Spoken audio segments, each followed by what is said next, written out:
Isang mapagpalang araw sa inyong lahat, Luzon, Visayas at Mindanao, saan man kayo sulok ng mundo ay mag-ingat kayo palagi mga kapatid. Dito tayo sa Pasay Manila Bay Reclamation Project upang mag-update.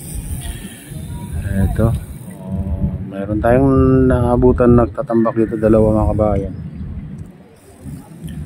Ayan yung isa, medyo natatakpan dito sa sa agabundok na buhangin. Ayan yan siya mga kabayan. Sunod-sunod na araw na may nagtatambak dito. Kahapon nandyan ulit mga kabayan.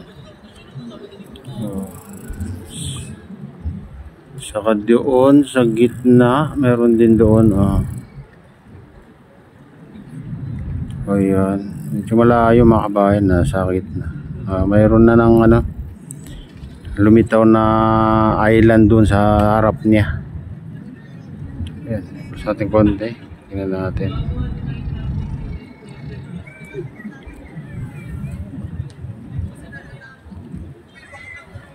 Ayan.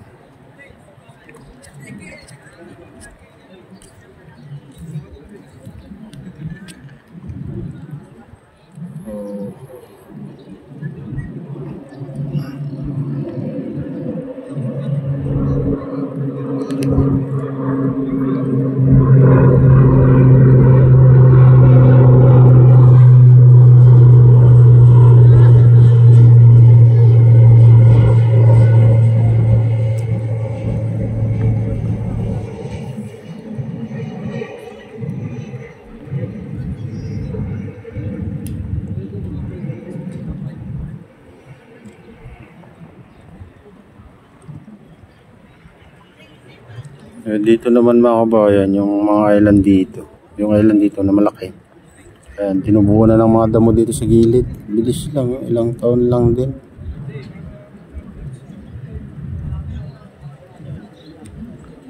Ilang taon lang mayroon na mga damo dyan sa gilid na dalampasigan.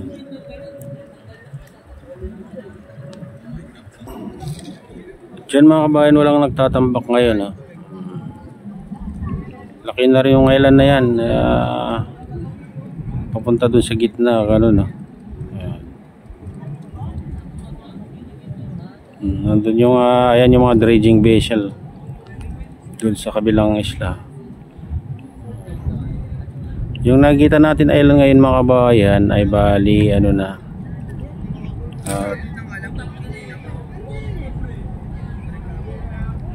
lima. Mayroong bago doon yung tinatambakan niya ngayon mga kabayan, maliit. Sa gitna, ayan. Layo.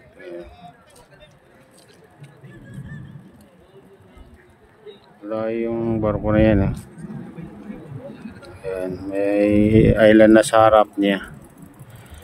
Dito naman kasi, dito sa banda nito mga kabayan, ayan. Diyan lang itinatambak yung mga buhangin na po sa sinisip-sip ditong dredging vessel na to. Ayan, pati na yan. At inililipat din sa iba. Kasi dati yan, dating malaking island na yan mga kabayan, dyan sa dredging vessel na yan. Hanggang doon sa gitna, doon sa island na yun, nasa kalagitnaan mga kabayan. Ayan, yung island na yan. Nangarugtong nun.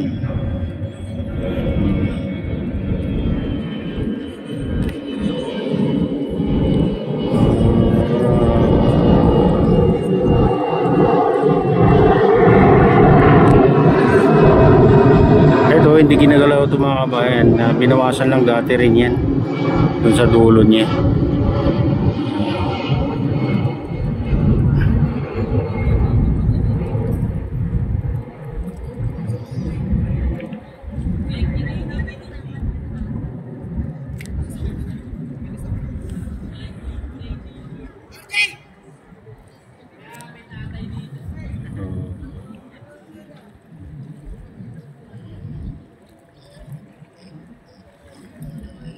Ayun, yung nakikita lang, dulo lang ng linalabasan ng mga kabayan. Linalabasan ng buhangin.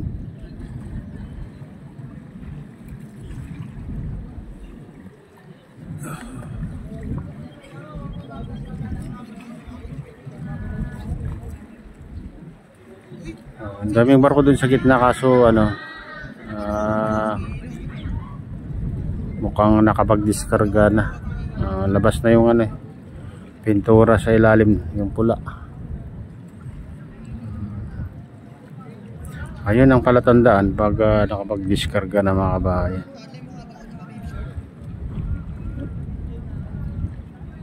Pero pag may karga pa, lubog na lubog, itim ang makikita mo sa gilid ng barko. Katulad yung nagtatambak yan, mga kabayan. Hindi pa lumalabas yung pulang pintura sa ilalim.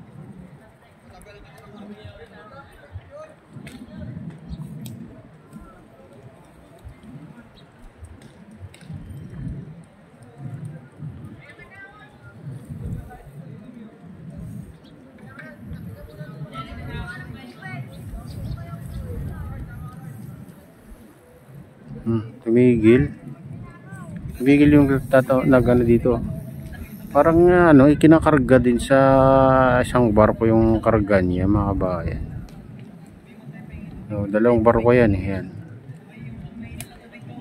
Yung nag-boost ng buhangin kanina, saka ito nakabalagbag dito.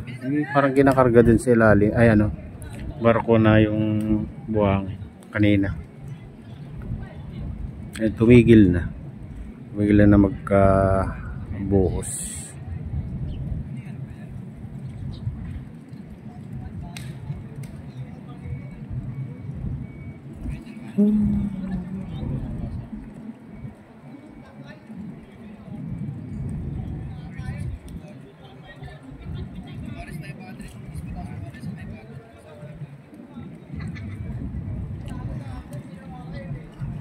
Tayo sa kabila. Tumigil na ito mag-diskarga. Malayo lang kasi yan, mga kabayan. Nasa gitna. Ayan. Ayun.